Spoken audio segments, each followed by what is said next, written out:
Hi, this is Anthony Hamilton. I just wanted to say a few words before this video starts. This is number 60 in our weekly Q&A sessions. A few days before this call, I was messing around on the computer, and as a result, when we did this call, a large part of the normal viewing area was cut out. Several of the people, you can't really even see them. So I apologize to them for that. And I thought that this material we covered, though, was so good that I wanted to make it available to you anyway. So enjoy.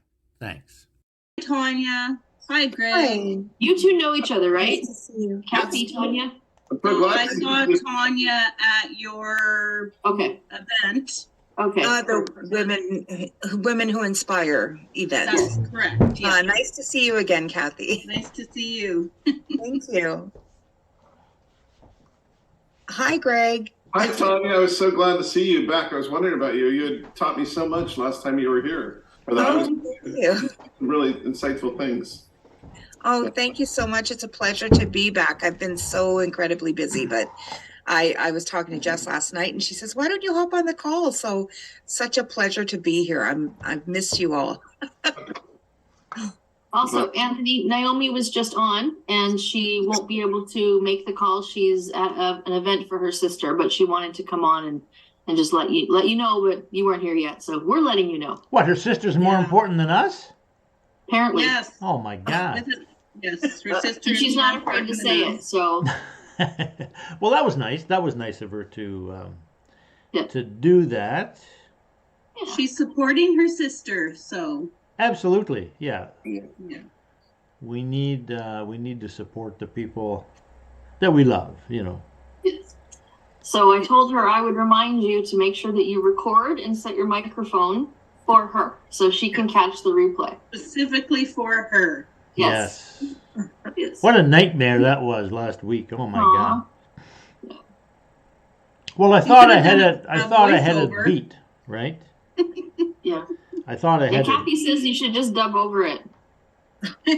Well, just do a voiceover. What I said here was blah blah blah. Well, let me tell you, yeah, that's exactly right. Well, I thought about that, you know, because everybody else came through clear as a bell, right? By the way, nice to see you again, Tanya. Oh, very nice to see you again as well. I actually quoted you on a call I did on the Wisdom app. Oh. Yes, we were talking about mind erasing and the importance of not doing that. Someone was giving the suggestion that what if we were able to go back in time and erase our mind? And I said, well, let me tell you about this author. Right. Nice. The mind being a time machine.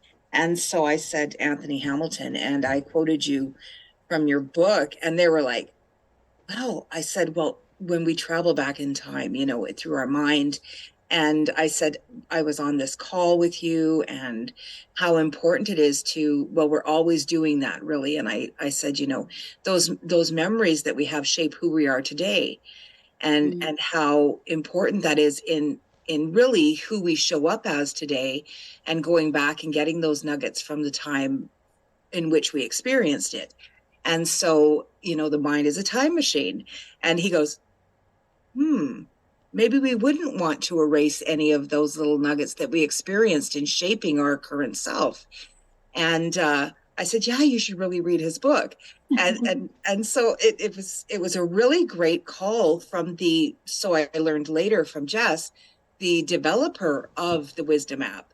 And so we really got some likes on there and some comments about that. And so I really thank you for bringing that theory forward, because it got some great conversation going about if we were able to delete some of our memories, would we do that? And I argued no, because then we wouldn't be who we are today. And yeah, well, that's right. Well, we don't want to delete them. I mean, maybe we can't even delete them, you know. But if we could. But we can delete the feelings, you know, the negative feelings, right? We can delete the meanings, or at least we can change them. You know, we can diminish them, right? That's what reframing is all about. Yeah, I had I had a message this week from somebody, and she wants me to be on her podcast. Hmm. So I said, great. Well, how did you hear about me? You know, I wasn't quite that blunt about it. I said, oh, yeah, by the way, you know, I'm curious. How did you hear about me, right? Yeah. And so she said, oh, well, my mentor recommended your book, and I've been reading your book. Oh. So I said, oh, well, who's your mentor? So she named this guy. Well, I'd never heard of this guy, you know. And so I looked him up on the internet, and apparently he's this, like, you know, transformational, super high level business coach, you know, for millionaire entrepreneurs and things, right? Beautiful. So I thought, well, gee, that's pretty cool. So I'm gonna have to you know, contact this guy. What was his name? Do you remember? Yeah, James Spooner. Okay. I've never heard of him. I have no idea who he is, you know. But he has a podcast, and he does coaching, and he has, you know, websites and things. If you look for him online, you'll find him. So anyway, apparently he's got my book, and he's recommending that his clients read it, you know, which is great. Win-win, right? But I really And think he should you know, recommend they come to this group too. yes, that's right. But I really think that that the ideas in that book, and the book itself, I mean, though it's, of course, it's my book, but I think this idea that the mind is a time machine is the biggest idea of the last, you know, and this century. And I think, you know, it's going to be common knowledge in the next, you know, 20, 30, 40 years, right? But at the moment, it's still sort of in the germination stage, right? Because most people have never heard of it or thought about it. But there's more and more all the time. You know, there's more and more information about it all the time because now it's a thing, right? The idea that your mind is like a time machine and mental time travel, now it's a thing. Science has accepted it as a fact. And since about 1995, roughly, right? But of course, the scientists, in my opinion, they don't really understand. Well, they don't understand it the way that I do, obviously, because number one, I discovered it on my own. And number two, I've been working with it now for at least 40 years, right? So I have a lot of thought that I've applied to the whole concept of it, which other people haven't. You know, they just got, oh, time machine, oh, that's interesting, you know.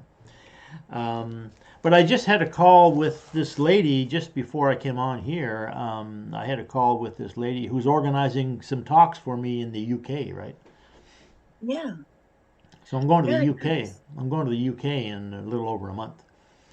Beautiful. And yeah, and so I said to her, you know,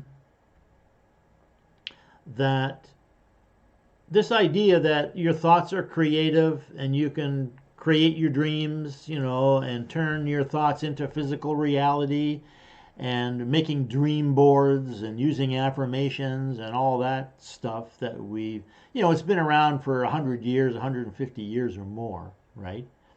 That's all, you know, it's generally been dismissed as some kind of a, you know, woo-woo, you know, thinking that doesn't have any validity, right?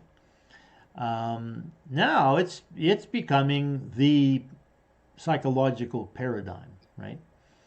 But it's still just in its infancy. It's kind of like a little shrub, you know, little seed that's germinated. Now it's become a little plant, but it's soon to be a huge tree, you know. Well, Anthony, what I think it's can huge. interject, if I might, Joe Salanto, who teaches and has taught for quite some time about trauma-informed practices. And one thing that we were looking at this week in what we're examining together, Jess and I and a group of women, is how we frame, and like you said, reframe the stories we tell ourselves.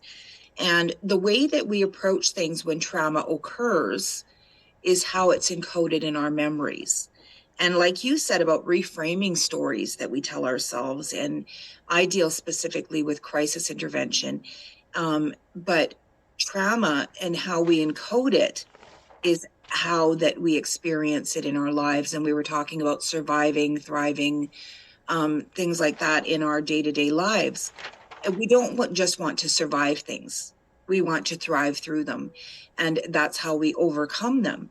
And so, like you were saying, reframing them, those things that we have a feedback loop about and can't get over, and reliving that trauma over and over again, the way we overcome it and thrive through it is how we reframe that trauma.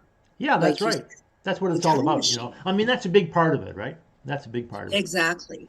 And so to get out of that trauma brain and into our prefrontal cortex in that we start thinking and unpacking is to reframe that trauma in our fight, flight, or freeze brain and get forward. So in what we were talking about this week was how you frame it initially when that trauma happens. How are you going to process it? So if we don't have those trauma informed practices in our day-to-day lives now, which weren't happening like when you first wrote your book, now we have to go back with survivors and reframe it, which is where your theories come in and are a wonderful practice with that mental magic. Yeah. Yeah, well there's a number of reframing modalities and techniques, right? Mm-hmm. NLP has a lot. But I mean so many people need it. But just the idea, just the concept that you can actually reframe things and you can get rid of trauma, you know, that's a huge thing for a lot of people, right? So the the basic point, I think, from last week was this idea of cultivation, right? That you can cultivate your future self. And for example, you know, just knowing about the future self is a big thing. I mean, that, you know, having the future self as a concept is great. But only having it as a concept is not really enough, or at least it could be better, right? So in terms of like fleshing out the character, that's what I was thinking, you know, like when you you know, when you watch a movie or when you listen to a movie review, lots of times they'll say, well, the characters weren't really fleshed out, you know, they were just one-dimensional characters. And you know, which is true, right? So what hooks us in, of course, is when we really get involved with the character's emotional life, you know, like we understand how they feel and what their motivations are and you know, that sort of thing, right? So it's the same thing with your future self, you know. So think about the future self and, you know, flesh them out, right? Like what are the values of your future self? What are the beliefs? What sort of self-talk does your future self use? What are the routines that the future self uses? Do they do something specific in the morning? Do they do something specific in the evening? Do they exercise on a regular basis? You know, do they have any rituals? Do they do meditation on a regular basis, right? And what sort of feelings and emotions do they have as predominant characteristics of their personality? You know, are they more loving than I am? You know, more forgiving than I am? You know, those kind of things, right? So by fleshing out that future self, giving it more reality, then I think it has more, well, I know it has more impact. One thing that I realized this week, and it's funny, you know, because this idea of cultivation, I think it's a really key idea. And if you think about a plant growing, like a tree growing, right? Well, a tree, it nurtures every leaf on the tree, right? I mean, there might be 10,000 leaves on the tree, but they're all getting, they're all getting enough energy and water and nutrients and whatever out of the ground. Otherwise, they're going to dry, they're going to dry up and drop off, right? Which some of them do. I mean, the tree, if you look at trees, they prune themselves to a degree, right? For a while they will put energy into one part of it, and then after a while maybe it'll sort of dry up and drop off. So same thing with your future, and same thing with your future self. Like we talk about 6 sides of your personality. Mental, physical, spiritual, financial, family, and social, right? So you really want to nurture and develop each of those sides. That's the point. It's like if each of those were like branches of a tree, if your tree had 6 branches, well, you'd want to give energy to all those branches equally, more or less, right? So, because we all know people, maybe even ourselves at some point, where we spent too much time thinking about work and not enough time thinking about relationship, right? Or too much time thinking about work and not enough time thinking about health. Those kind of things, So I think this idea of going through your life, your past, your present, and your future in those 6 different areas, and sort of looking at what kind of negative energy do you have in your past that you can reframe and prune away, get rid of, right? Negative feelings, negative emotions that may become habitual, because everything becomes habitual after a while, right? And you've heard people say, every time I think of Trudeau, I get upset. Really? Well, he's the prime minister. I mean, if you're going to give your mind that instruction that every time I think of Trudeau, I'm going to be upset, then you're going to be upset a lot, because he's in the newspaper every day, right? But people say things like that, right? And, we say things like that too if we're not careful. So I did this meditation, which is on the app, by the way. I'm pretty sure it's on the Discord app. I was down at the beach one day, and it was raining, and so I could hear the rain in my car. And so I recorded this little kind of meditation that came to me, which I called Feeling Proud in the Rain. And so I was listening to it this morning. And so basically the idea was, I just repeated a whole bunch of statements. One of which was, when I think of myself, I feel proud. Well, that's a good thought, right? Why not? I mean, why not? When you think of yourself, why not feel proud? As opposed to, when I think of myself, I feel like, I'm too this, I'm too that, I'm not enough this, I'm not enough that, Why not just say, hey, I feel good when I think of myself. And, when I think of my past, I feel proud.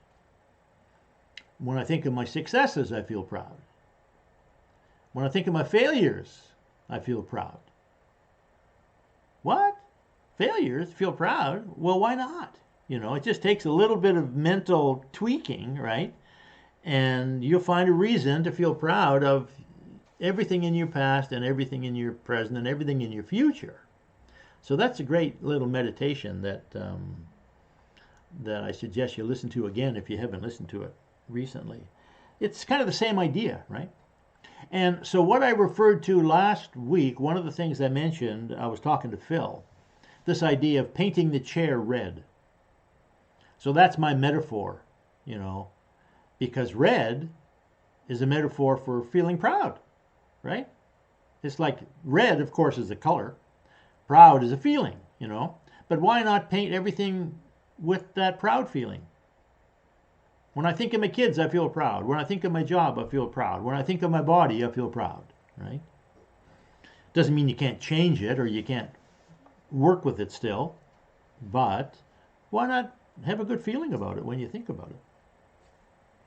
So, so that idea of, nurturing every leaf on your tree, in a sense, I think that's a good one. And this workbook that we have, I mean, there's places in the workbook where we can work with the past, we can work with the present, we can work with the future, right? And so when we think of goal setting, usually what comes to mind is, oh, what do I want to do in the future? But we can have goals about the past too.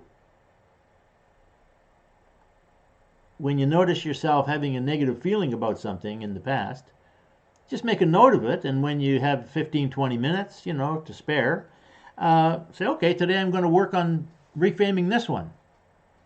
Rather than feeling guilty about this thing in the past, what do I have to do to feel proud about it, or to feel good about it, or at least to feel less guilty, less negative energy?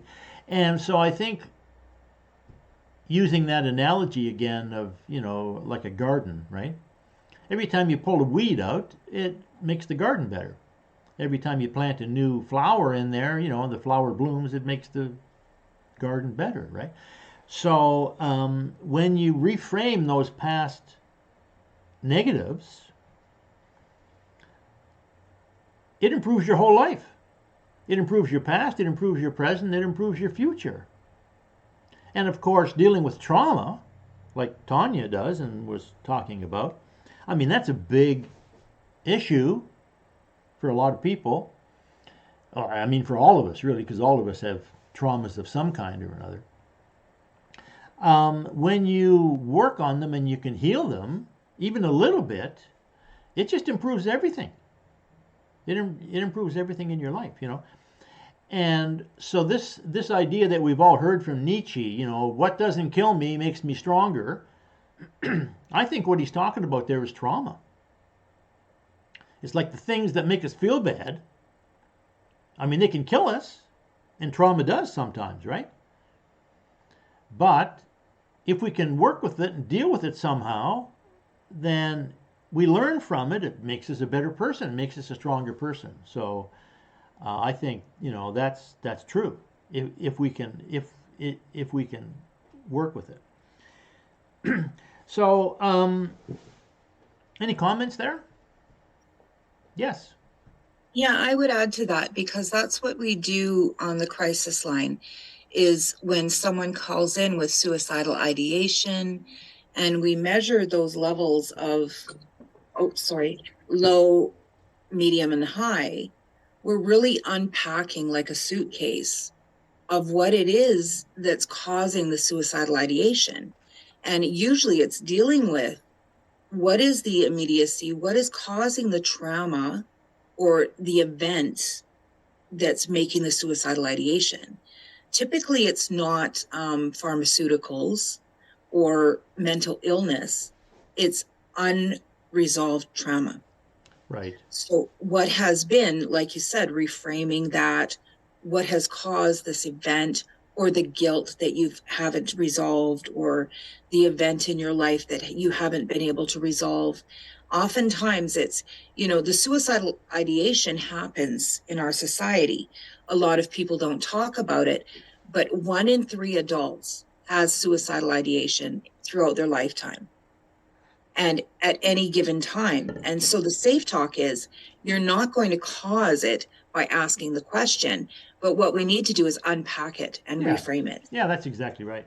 That's exactly right. Yeah, so and I having totally agree. And the more techniques you have, and the more skill you have, of course, the better, right?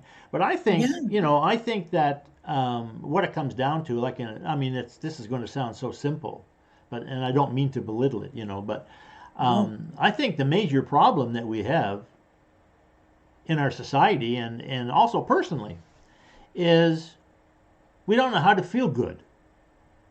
We don't know how to feel good when we want to feel good, just like instantly, right?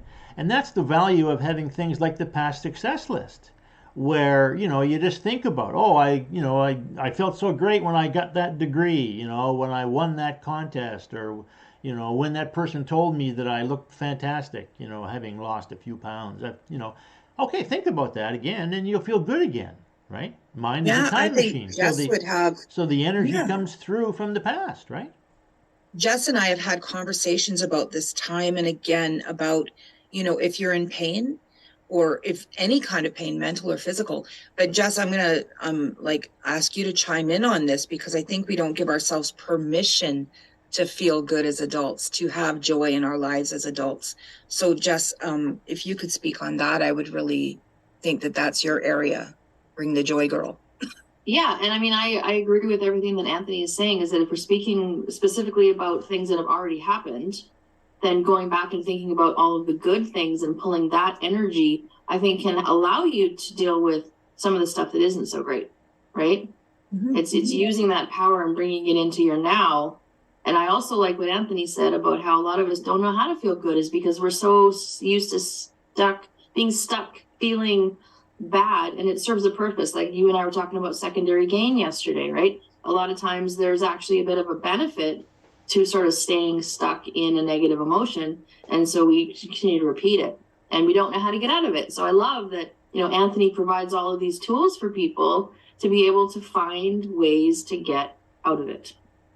Yeah, it's and I think that the basis for the whole thing, the bottom line, is this idea of mental time travel, meaning that the past is still there and you can work with it. I mean, that's sort of implied, the whole idea that you can remember the past and you can think of a future goal, that implies that the past and the future are there.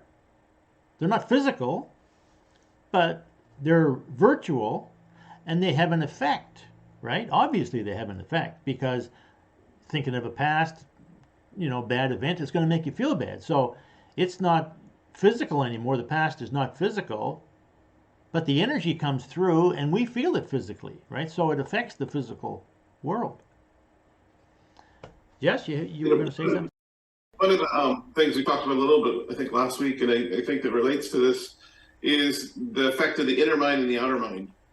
We were talking a little bit about, and there's basically, we're trying to affect the outer world and the inner mind. And a lot of times we're trying to affect the outer world to change the way we feel. And I think that instead the inner mind, which you mentioned, the mind as a time machine, it is very fast. So your inner mind can move instantaneous 100 years in the future, 100 years behind, yesterday, last week, today, and it can change the feelings by changing the meaning and the interpretation that we do. So Paint the Chair Red is about overlaying a positive feeling, proud, whatever it is, on a negative activity. And so when you can manipulate the inner mind, you can have causal changes where it's catch-22. You feel better now, so you produce a better result in the future by your choices and the decisions you make. But at the same time, you can also immediately change suicidal ideation to having hope, for example, and in a moment. And that's by going in and manipulating the meaning that you put on the past that you're talking about. And trying to, because you're saying, what is the hurtful feeling that you're having? Do you feel ashamed? Do you feel you're in a, painted in a corner with your life? Can you go back in and grab that and say, well, wait a minute, let's disassociate, which is a tool, from you. If you were an outsider and it was a friend, how would you feel about that? And I don't know all the things you do, but it seems like it's getting to changing that feeling. And I know Anthony was talking to me. He's like, I'm not sure if you're really in touch with your feelings, and a couple episodes ago to me. And I'm like, I was looking at that and I felt that was very true. And so I started looking at, I was doing a lot of problem solving and things like that in my life, but none of those brought joy. And I thought of, Jess a little bit, like Bring the Joy Girl. And I was like, that is more what I want to do is, it's great to be smart or figure things out, but I was like, I would just be joyful. If you'd be proud all the time, that's a great way to be too. And I think that's inner mind versus outer, but I'll just throw that out there. Yeah, that's exactly right. And so this idea of changing the physical world, we believe, because of our model of how the world works, right? Which was created, as far as I know, by Isaac Newton. He was the one that sort of formalized it mathematically, right? The idea that a past event causes a future event, like a billiard ball thing.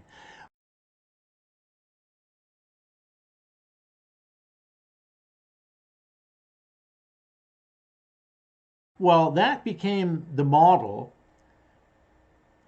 for psychology, saying, oh, well, the reason you feel this way is because of what's happened in the past.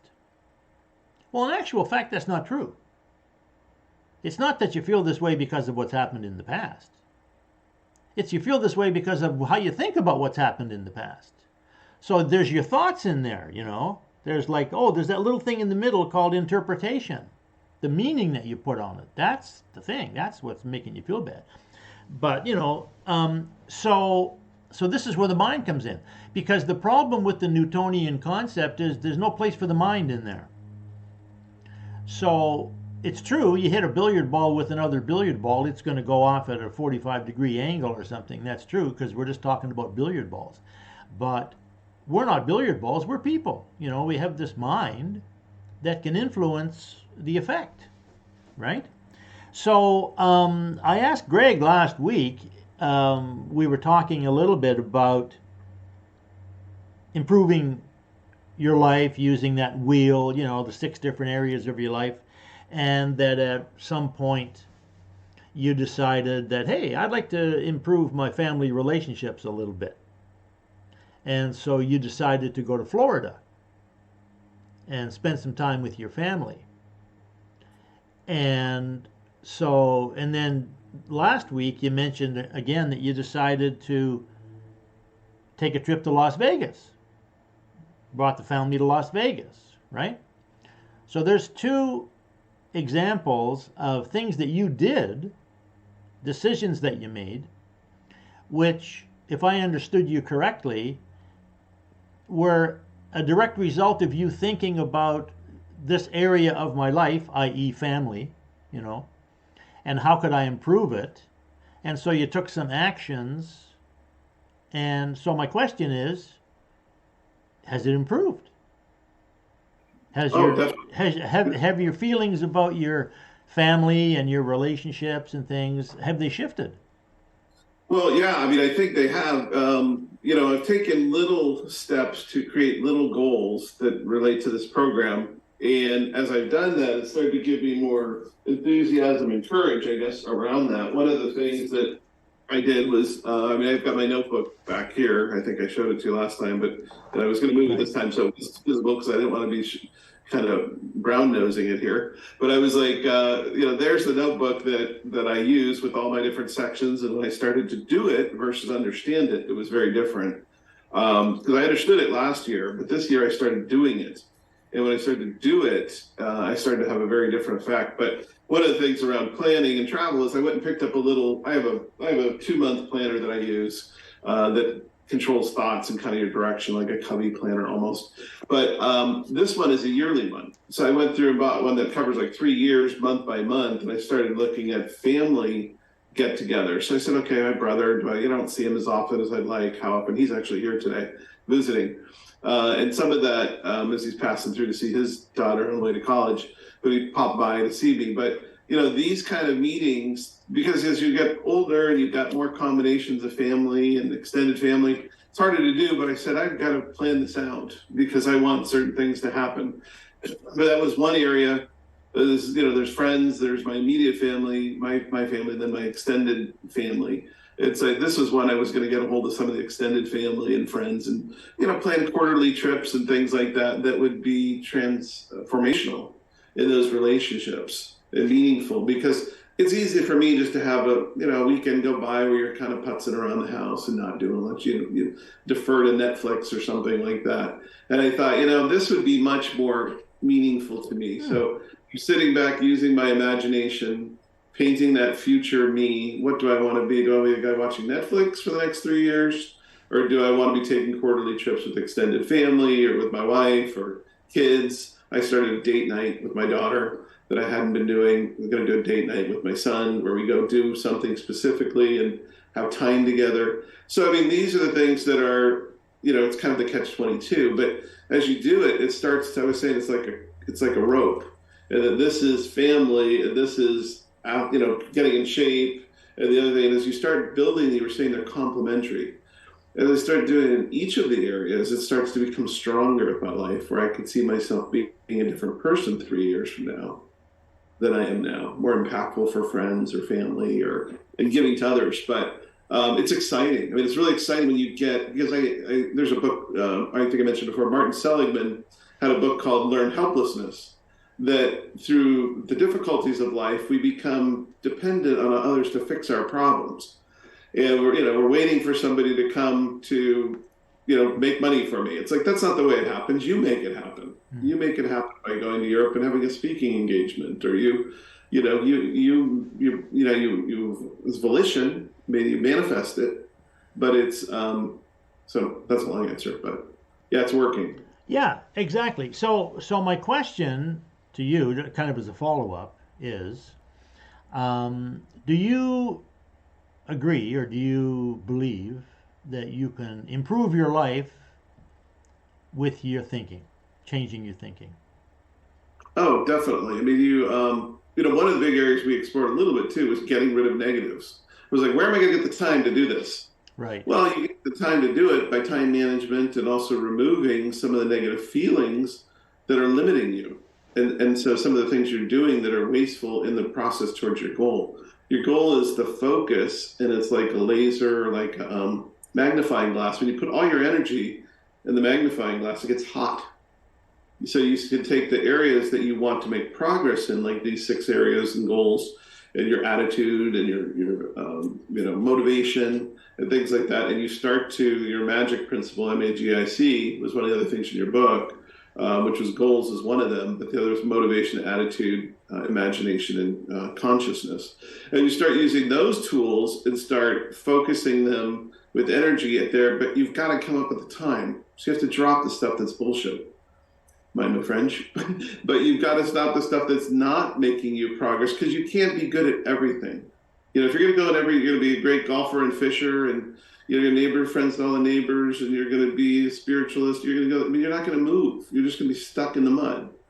But instead, I think you have to say, hey, on this goal rope of my family, I'm going to do this, and where am I at the time? Well, I'm not going to watch Netflix this week as much. Yeah. That's exactly right. That's exactly right. So that's brilliant, I think. That I mean, what you said there is like a perfect example of everything that we talk about here, and everything that I believe, that I learned from Paul Meyer. This idea of looking at your life and recording your thoughts about it, and making decisions, taking action, and having an effect, right? So you've changed now. Getting back to something you said a few minutes ago, you've changed the physical world now. Because part of the physical world is your body. And when you think of your family now, you feel better. Yep. Right? I started going to the gym at 5 in the morning with my son. He goes to the gym at 5. I've told you he went out and worked out 250 times last year. So his body has transformed. It's right there in front of me. I'm like, oh my gosh. And my son put on like 16 pounds of muscle in his, they call it the Dorito band, because his back is like this. And I'm like, wow, I've got evidence every day of this works. I mean, exactly your program. I mean, I don't know where he got the idea, because I didn't tell him to do it. He's 16. He started doing it on his own, and his friends don't do it. So he just imagined this future him and started doing it. So it's like a constant reminder. So I said, this week, I said, I'll go with you at 5 in the morning. So we're going and working out. And I felt great. It was like, come 9 o'clock, it was lunchtime. And I had to go to bed earlier. I had to adjust my schedule a little bit to do it. But, it's rebuilding your life with great enthusiasm. I mean, it's just, you get excited. You're like, wow, I can do this. I can do this. And yeah. And it resets your values too, right? Like, what's more important, spending quality time with your son or watching a stupid show on Netflix? Right. There's no contest, right? When you look at it that way. Yeah, so that's brilliant. That's brilliant. I think that's great. So I'll give you a gold star for that one. Thank you. So yeah, so this idea, painting your life with a different emotional color, cultivating positive emotions, making decisions, doing certain things, small things, to make a difference. That's using our power. That's using our personal power. acting in the present, making a decision now, today, to buy a new planner, or to, plan a trip, or to plan a date with your daughter or something, or a workout with your son. Those are little decisions that you can make. And who knows what the effect might be? I mean, that might have an effect on your children and your grandchildren and your health and your emotional life, for years, decades. Well, Right? Anthony, I will tell you that, even, and Jess and I talked about this so many times, when I hired her as a life coach, progress doesn't have to be so radical either. It can be over time when you have that mind-body connection. When I was healing from my car accident, I went from a wheelchair to a walker to walking in heels. It was over a course of 7 years. And 3 years in, well, I guess it was 5 years in, sorry, I hired Jess because I felt stagnant. When you start to feel that, you need some interventions of people to motivate you along the way. But it's when you start to set those goals, and then you start to see, like Greg said, you start to see the proceeds of your hard work. We made massive change in that month, but it took me 5 years of painstaking, like just moving my eyes and then, my wiggling my toes to get from a wheelchair to walking in heels. But then as soon as I hired Jess, it was, okay, let's set this goal. Let's do this. Let's start a business. Let's, what are your goals on your terms?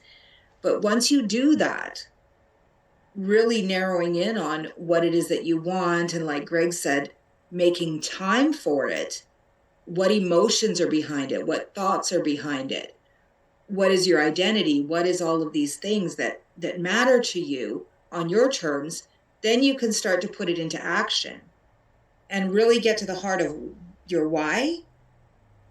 Then you can really manifest that into becoming. I am Yeah, becoming. exactly. And the idea of cultivation, like a little, I mean, the idea is so corny, right? You've heard it 1,000 times, and it's absolutely true, An oak tree started out as an acorn, right? Yeah. Little seed, and of course all of us started out as little seeds too, right? Yeah, but what you were saying earlier too, about looking to past successes, we were always taught not to brag about things. But I heard this speaker once who said, start a brag book. Because when you start to feel down, I put all of my certificates that I earned into a brag book so that I could look at that book and say, yes, I have accomplished something. Right. And Yeah, then I and look this at that. exactly. So this again, mental time travel, right? It's like the good feelings you have from your brag book.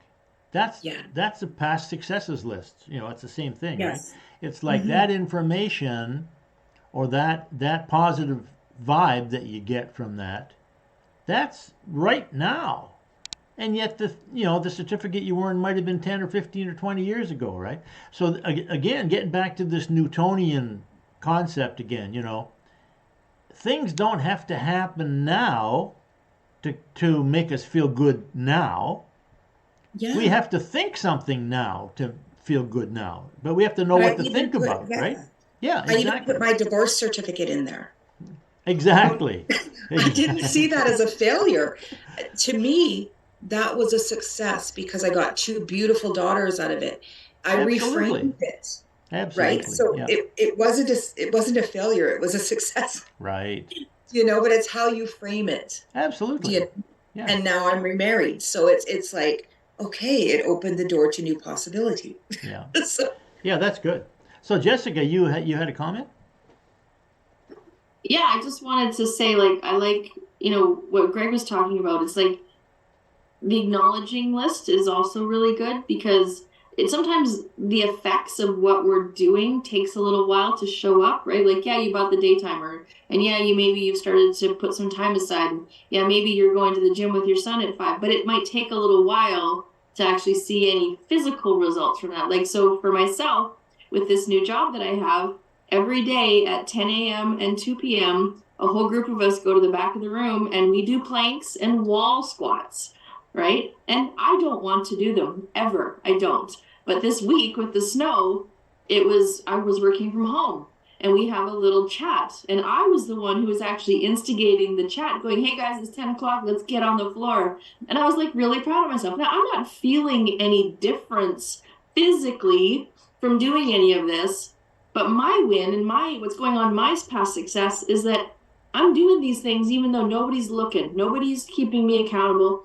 I'm holding myself accountable and I'm doing it. And to me, that's huge. And that's what's going to keep powering me through till eventually I'm going to see some results, hopefully. And even if I don't, I feel good about myself every time I keep that promise to myself. So those little things too, the more of those that you do, it's like it just adds more fuel, right, to this fire and this feeling of empowerment. And like, yes, I can do hard things, and yes, I can do things when I say I'm going to do them, even if I don't want to do them. And so, yeah, it's fun to start paying attention to those little wins, right?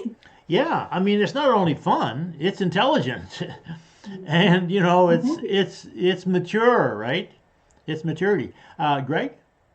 Well, I was going to say, it's interesting you mentioned the word fuel, because there are two things I thought. One is Anthony has referred to your past successes as fuel before. He said it's the fuel. It's one of the formulas in his motivation thing. I took a while to read his book and reread it. I said, wait a minute, he's saying motivation comes from past successes and future goals and the feelings associated with each. And so that's the tool to overlay it on a failure or a bad feeling.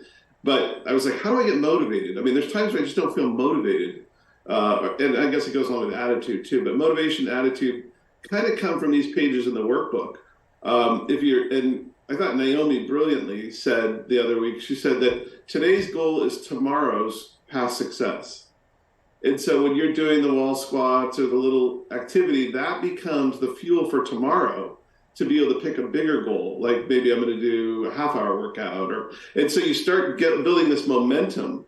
And that's what I was saying, you start getting almost manic, excited that you're like, oh my gosh, I can't wait what I'll be doing next year or what I'll be doing the year after that. Because things that we think I think I started with mine, success list with Anthony's, I said, buy toothpaste. I mean, it was like Anthony doing his, shining his shoes. When you start to do that little thing, you say, okay, I got the Tuesdays. Well, next week I'll go a whole shopping list. Well, I go shopping every Wednesday and Sunday, so the house will be full. The food that I need to make the meals that I make. Okay, now I'm making the meals that I make. I'm making recipe logs so the meals are better quality. They're healthy. They're engaging for the family. We're going to all sit down. And so it starts to accelerate there, but the fuel is the past successes. But if you don't write it down, you forget it. I look at my past success list, I'm like, oh, I forgot about that. I mean, it's like 200-300, it's 400 long on some of these pages in a category. And I'm like, wow, I've got a lot of fuel. So when I start feeling bad, someone calls me up and says, no, I don't want to buy from you. I say, oh, that reminds me, that's very similar to what my best customer said when I first met him. And I called him the third time after he said he didn't why. Now all of a sudden he's my best customer. And so but I would forget that because my memory is faulty. But it brings it to, and so now I've started to learn that when I get depressed or I get a bad feeling, I go to the book because I do it every day. And that's kind of like my hard drive. I go to that as a supplement to my mind, which is limited. But it's kind of like my phone. My phone is a supplement to my mind these days. It's like AI. I can do things, store things here on my computer, my phone that I don't have, but I can also do it in the book. And I think Kathy was talking about how she does it on Excel. It doesn't matter the format. It's a great idea that she has to do something on the format. But it's the methodology. Once you know the system, you can put it in whatever format you want. But it's to be able to see the way your mind works. And one of the things, just to go on a little bit longer, is that one of the things we discovered was we have 50,000 thoughts. And so I think it's a day. And so I feel like I'm playing mental badminton. I'm like, not that one, not that one, not that one. The decider is like constantly going, this is not conducive to my goal propagation. It's not conducive to my future me. And I'm like, yes, sure, I'd like to go out and party and, go drinking with the boys, but that doesn't take me in the route to the value that I have, that I want to be in better shape with my son be long lived and, healthy. And so I say maybe you do that once every 6 months instead of once every 2 weeks or every week, and so you're deciding all day long, no, no, no, no, no, yes, no, no, no, no, yes. And there's quiet times of meditation. Before I was like, what do I do with my meditate? Now I'm like, if I meditate, I listen to Anthony's morning and evening visualization recording on my phone. I have a little button I hit and it plays. But I start my day doing it. And it's a visualization tool to visualize today being a little bit better, a little bit better. Review at the end of the night, how was today? Was it a little bit better in this category, that category? And so it's a great method. I mean, it's just a great Paul Meyer. I actually bought Paul Meyer's book over here. I bought a couple of Paul Meyer books to see his thinking. He was a very accomplished man. Yeah. But it's like starting to find a system that works, I guess. Well, all my life I've been looking for a system that works.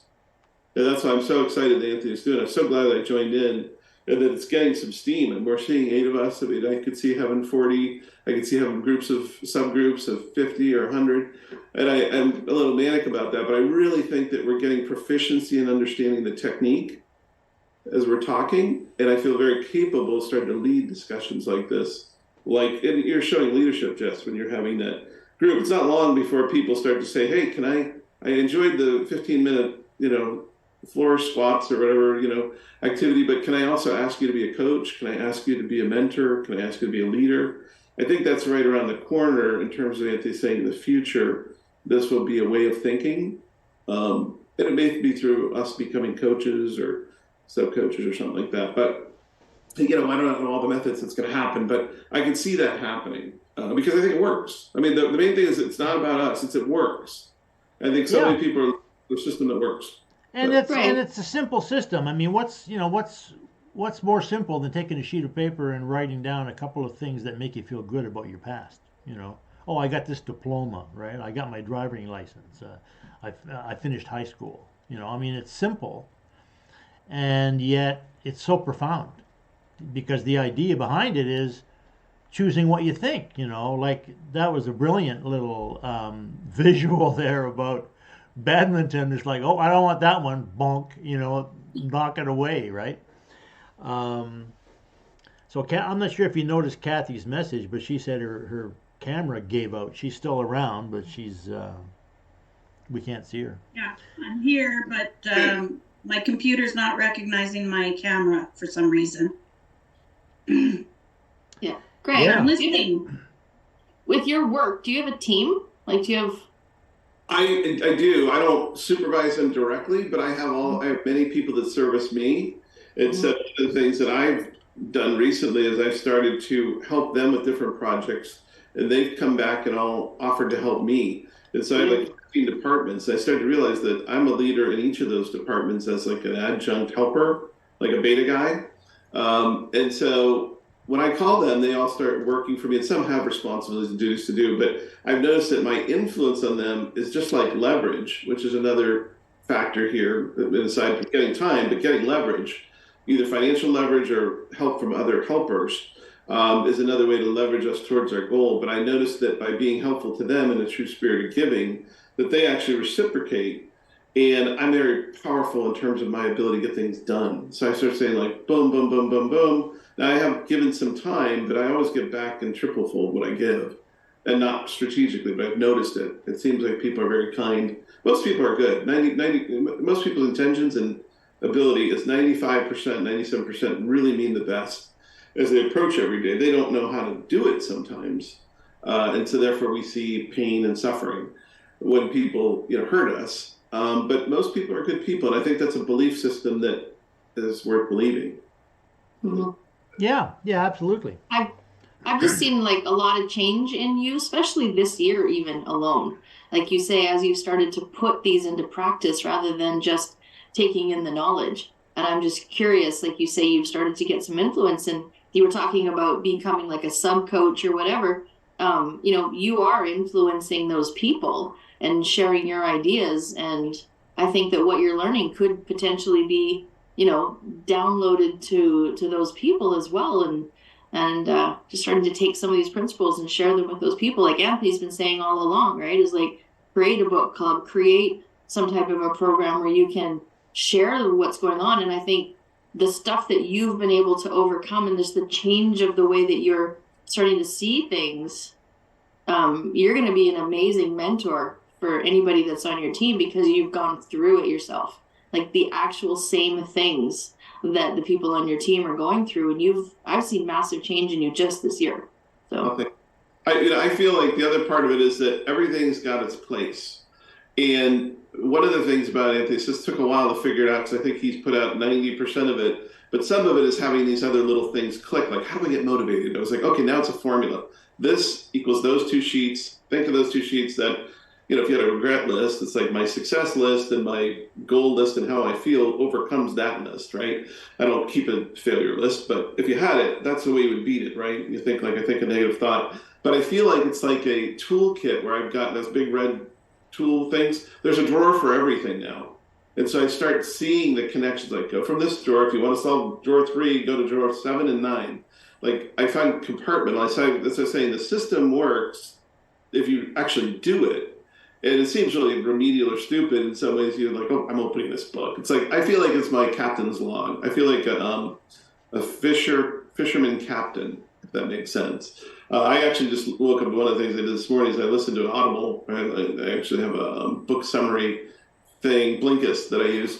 And I looked and it wasn't there. I went to YouTube, but I listened to The Old Man and the Sea this morning, a summary of Old Man and the Sea, the book by what's his name? Hemingway. And I thought of it because I felt like the Old Man and the Sea. I mean, I was like, what is the old man meant to? He takes he's going after the big fish, right? Which is my life. And I was like, I'm going after the big enemy and, trying to figure it out.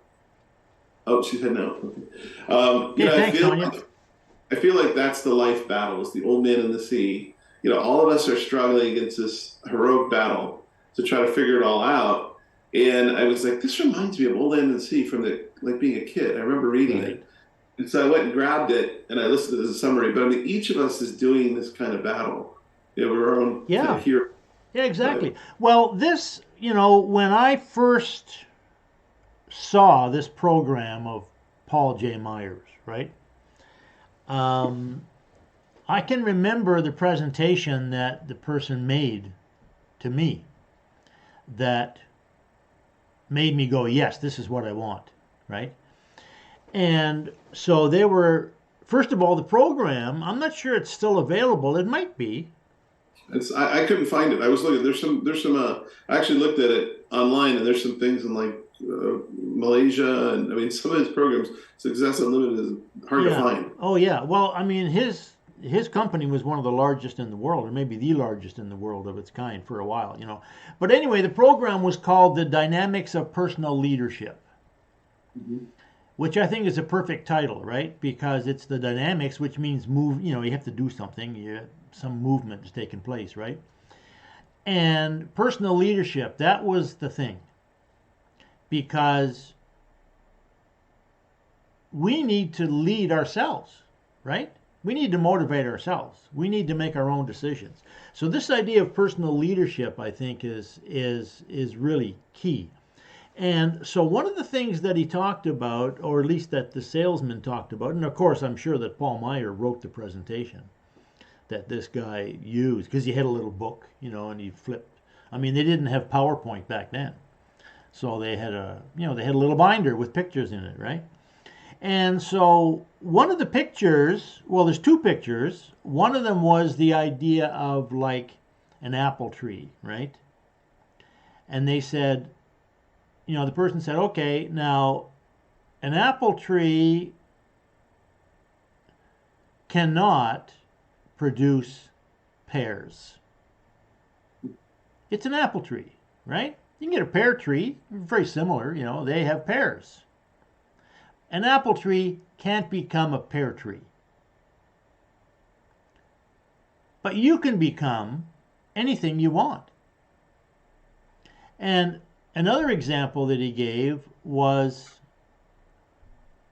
a workhorse and a racehorse. Because I felt like a workhorse at the time, right?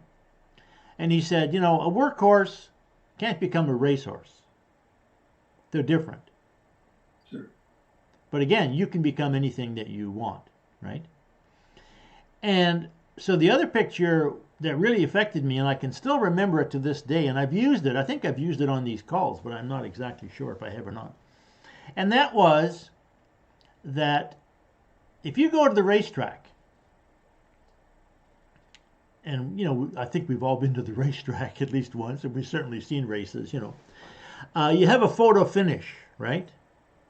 So the horse that comes first, he might win by a nose, right? I mean, it's so close they have to have like a high-speed camera there to take a picture to see which horse won, right? It might win by, a hundredth of a second. Yep. But the horse might win twice as much money as the other horse. Well, So the horse that comes first, it might pay $100. The horse that comes second, it only pays $50. But what's the difference between the two horses? It's just like a hair, So this system will give you that edge. It will allow you to finish first, even if it's just by a hair, or improve your performance by that extra little bit, right? And so I thought, that's for me, because I thought I had that potential, but I wasn't manifesting it. I had a terrible job, terrible relationships, terrible situation, So that idea, that you can. A workhorse can't change himself into a racehorse, but you can. That's the thing about being a human being. You have all the potential, all the skills that anybody who you see, and anybody who's done anything that you might want to do yourself, learn any language, learn to play any instrument, travel to any country, develop any talent, any ability, any part of your mind, you can do that by using this system. And so that's absolutely true. So the thing is now that when you become your own leader, which now you're doing, right? yeah. You have what it takes to teach other people this system. Or to mentor other people, or to share, with other people, right? Because you've got the thing that any leader needs, which isn't knowledge, it's not experience, it's not education, it's nothing like that, What you need is, you've done it, and you've got results with it. That's all you need. That's what you need. Well, it's like ever watched The Greatest Catch? I don't know if you've seen that, but these ship captains, have to navigate ships out to sea, and it's pretty scary. I mean, they're up against, they're up in Alaska and stuff, and some of these could be life or death situations that come up. But they mentor their sons and doing that. I think a lot of us, one of the things that happens in these large urban sprawl communities in the world we live in is a lot of people push paper. They don't really do anything. It's not like when you were a craftsman, when you were a kid. Paul Meyer did a lot of, he was an Eagle Scout, I think. I mean, he did a lot of craftsmanship. He did a lot of projects by hand. And you get the sense of completion. And so you learn how to do things. But a lot of us are taught in traditional school, and we've got coaches to teach us how to, be a football player or whatever. But after that leaves, we're kind of left floundering. It's like a ship bobbing in the sea. What do I do next? You bump into things, you get little hobbies or whatever. But I don't think people have a way to navigate the seas. And I think once you become a leader, you were asking Jess if I can't help once I know how to lead, I start leading and my team starts to follow. Because they're like, where's the leader? It's like my dog walks in the room and wants to know who's in charge here. And so when you start heading successfully in a direction, everybody starts to kind of fall into line. Not meanly, but they're just like, what are we all doing? So as you start to think of what you want to be, and you start becoming what you want to be, people want to help you be that, and it comes in line. But one of the things that you're talking about, Anthony, is the 80-20 principle, the Pareto principle here, in that if you win by a nose, which sometimes, I was watching a video on 10xing, and this is something I just intuitively knew, and I heard it recently. And they were saying it's easier to 10x than it is to 2x. And the reason is 10x builds clarity. The other thing that builds clarity is failure. When you're failing, I have the opinion that if you're failing, it makes things real clear. You're like, I got to call a customer because I want to eat, and so it builds clarity. But when you 10x, you also have to get clear, because you can't 10x, and that's why we're saying build the goal first. I used to do I want to do a little bit more than what I'm doing, which is not what I want anyways. That's not very motivational. But to say I'm going to 10x what I'm doing, that's kind of like going broke. Okay, you got to figure out real quick what you want to do. And it then makes you realize what you are doing that's BS, I guess is what I'm saying when you 10x. Yeah, So that's exactly right. That's exactly right. So so what I hear you saying is something that I've realized too, that if you want to double your production, you want to double your income, let's say, right? Well, you can double your income without changing your personality at all, without being a different person. All you have to do is work twice as hard. Right. Well, that's not very motivational, like you said. It's like I don't want to do that. But when you start thinking about 10xing, then it's like, wait a second, I can't work 10 times as hard. I can't work 400 hours a week because there aren't that many hours in a week, right? So the only way to 10x is to be a different person. So that takes you out of your mindset. It's like I have to be a different person if I'm going to reach that goal. And to me, that's one of the keys to it, is like, how could I do that? If I think of 10xing my results, what kind of person would I have to be? Well, like you said, immediately, doing less of this, wasting less time on that. Don't spend time doing this. Don't deal with these kind of people. Focus on that, right?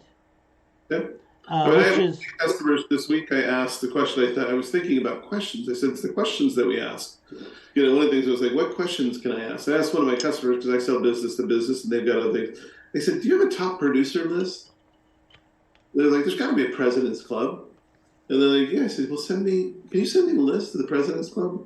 And I got a list of the top 100 people at that company.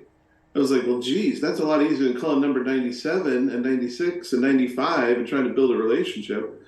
I said, I was probably calling off the list of the 100. I was calling into the number 900 or something. But, I had a couple good people in that list. But I was like, well, when I was talking to 4 of them, I probably would get the account, right? I mean, yeah, exactly. Question you asked, I think that sometimes sitting back and thinking about what I'm doing is smarter, not harder. Or you could call it manifesting too, I guess. You're manifesting this 10x. But a lot of it comes from the I in the imagination of the magic principle. Like everything's got a place. It's like, it pays to be imaginative. I used to get yelled at when I was a kid, like, you're a dreamy dreamer. Stop being a daydreamer. Don't talk about how you're going to be an astronaut. You're not going to be an astronaut. You're not smart enough. And they didn't say it to be mean. Loving parents or family members or teachers say it to protect you, because they're like, the world is tough. I don't want you to, don't be unrealistic. You don't have the kind of mind to be a surgeon, and I think they do it protection, but it becomes discouraging. Yeah, well, they're talking from their own mindset. It's like what they're really saying is, I could never be an astronaut. Right. Because they don't know what you're capable of.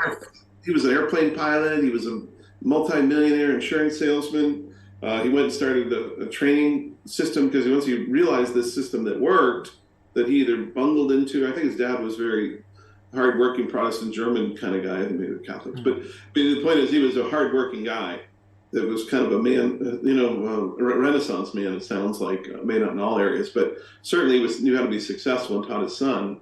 And he figured out a formula that works. And I think that's come to you, Anthony. I think you've further refined it, frankly, in terms of this idea of the inner mind and the imagination of time, that opened up a lot of possibilities that I don't know that he even had. That's true. Yeah, that's true. I mean, he was focused on sales and that kind of thing, but he was, this idea of personal leadership. I mean, it was about developing the whole person, right? I mean, that wheel with the 6 different areas, that's Paul Meyer's wheel. That's the one that I use, So, so I think he knew a lot, but certainly my contribution has been the idea of mental time travel, recognizing the The difference between thinking of the past and thinking of the future. And that came right from that dream I had when I was 10. I mean, that's what I started looking for. What's the difference, with people, right? And one of the things I realized was it's how they use the past and how they use the future, right? So I have one more point that I want to just talk about here for a second before we end this. This has been a great session, I think.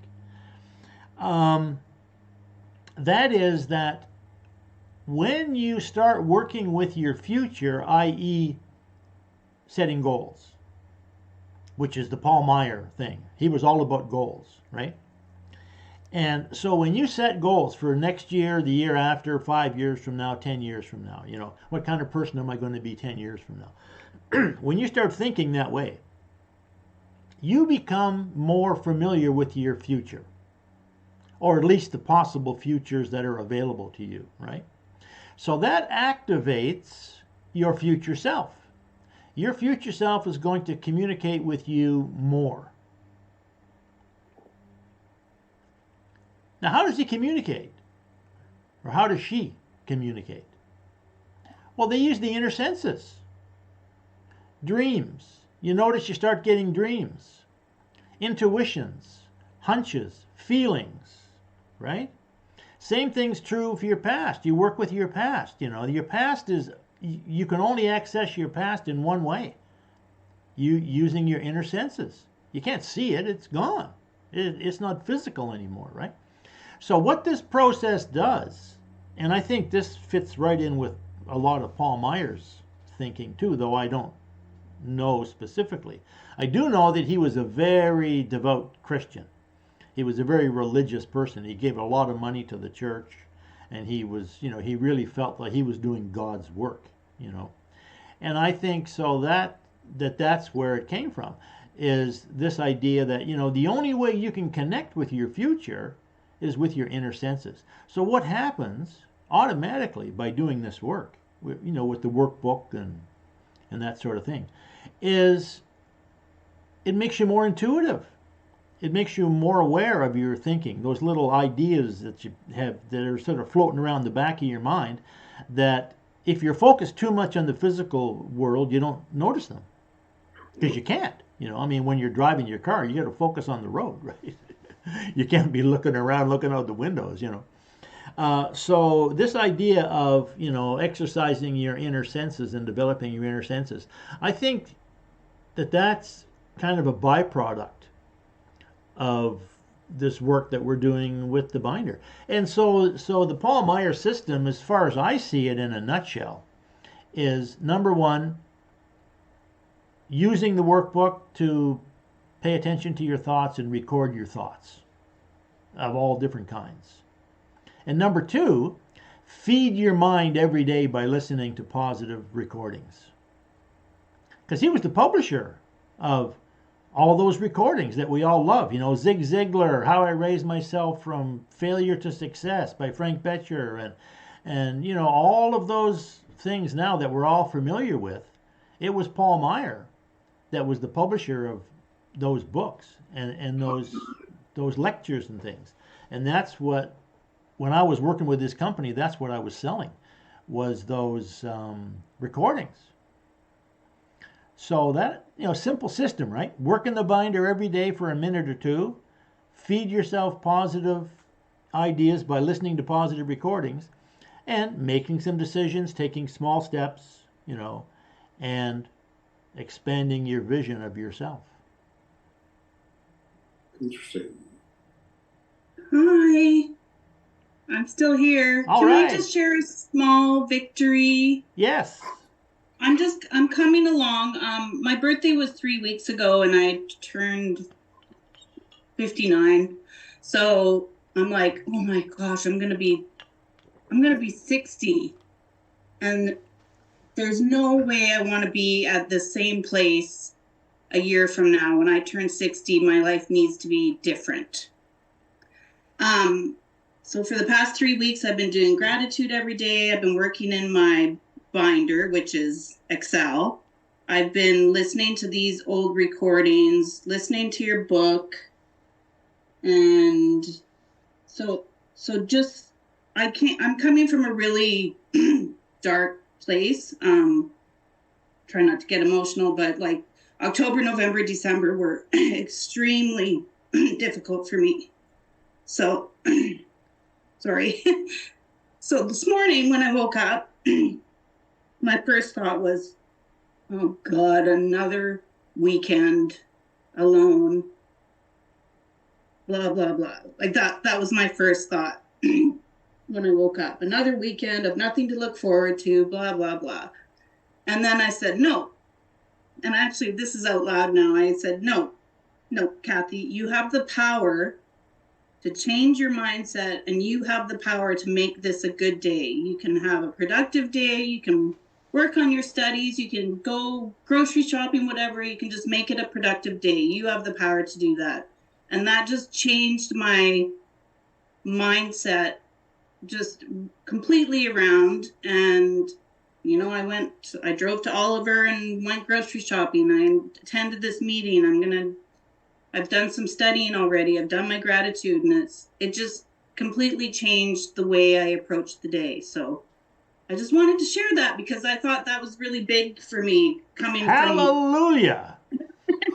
Awesome. Yeah. That is Great. exactly right. I mean, when I made that video, which some of you might have seen, I don't know. I'm going to update it, but my first demonstration of mind power, the thing that proved to me that I had the power to change my life, when I shined my shoes. Mm-hmm. I mean, people, I tell that story, and I'm sure people go, what's he talking about, right? But now you can relate, right? And Greg said he, went out and bought some toothpaste, and it changed his life, right? Page of the list. It went on page 1. Exactly. So that's it. So that is what you just said, Kathy, is exactly the point that makes us realize, hey, I'm the one that is in charge here. I can have a good day for myself. I can go out and I can wash my car, shine my shoes, buy groceries, buy toothpaste, get my hair done, whatever I choose, right? And it's a small thing. I mean, shining your shoes is a small thing. Buying toothpaste is a small thing, but it's a big thing too when you get it, right? Yes. Like I went grocery shopping and I bought myself vegetables and some lean proteins and, to take care of my body. I could have just not gone and just eaten frozen pizza for the week or whatever, but I just chose a different day today. So cleaning the house, it's not exciting, but I'm thinking of it as like I'm doing something productive and I'll be sitting in a nice clean house, right? That's big. It's all good. It's just a different way of thinking of my day from the way that I woke up initially. That's perfect. So, yeah. Wow. Yeah. Fantastic. Yeah, put those on your success list. You put cleaning the house, putting the groceries, you have all this knowledge about health and nutrition, all these classes you've done. I mean, that's huge potential. They say potential energy is like a rock on a hill. When it starts to move, it becomes kinetic energy, right? But you have all this potential, Kathy. You're very bright. You got a lot of things that you've done and very, accomplished taking that whole class and learning it. I mean, I think if you, as you start buying toothpaste and buying groceries, and I love it. little, 2 things. I put one in the morning, one at night, which is reviewing today. And I pick up little things I hear on it because I keep playing it every day, but it's a routine that I have. And I think as you start to, he talks about magic. He talks about his magic. He talks about his 6 areas of life. He talks about making today a little better, stuff like that. But as I go through that routine, it sets up the rest of, I have other routines during the day, but I may be cleaning, I reset the room. I clean everything up. I might be listening to a Paul Meyer tape or a Zig Ziglar or, Anthony's tapes or one of the sessions, but it starts to build momentum. And then you start looking, and that success list becomes really very powerful. And then you're like, I can meet friends. I can meet any group of friends I want. I can go out and join a club, a pinochle club, a fishing club. There's Zoom group, meeting groups, meetups. I really believe you can create the social group you want, the spiritual group you want. You can do whatever you want. And it's little steps, but as you start to build the muscle, becomes so much easier, and you can see the trajectory. You can see the future you, and it's a lot of fun. I was like, I'm not gonna wear a black shirt. I'm gonna wear a blue shirt. I mean, I was like, why? I get some color. I'm like, I'm wearing black shirts because it's easy, but it's also a bit depressing. I wear it for different reasons to look a little slimming or whatever. I'm like, oh, I'm going to get in shape. I'm going to lose the weight. I'm going to wear blue shirts, go back to colors. I see a future me that's, stylish, different. I'm going to take more time, to make sure I look better and feel better in the future every day. I'm going to set back my biological clock. I mean, I'm going to do things like that I haven't gotten to all of it yet, but I start getting very excited. I'm going to be more healthy because it's important to my kids. So, I mean, that's a goal, but I see it as a formula. So, welcome to the trip. I mean, it's it's so nice to have you in the team because, one person at a time. That's why I feel so grateful. And that's why I jumped in. I'm not a big fan of being publicly known, frankly, but I jumped in to support Jessica and Anthony here, and it's so nice to see other members coming in because everybody that's jumping in is brilliant. They've all got many years of self-improvement under their belt, but it's Phil or Naomi or yourself, or everybody coming in is exciting. But right.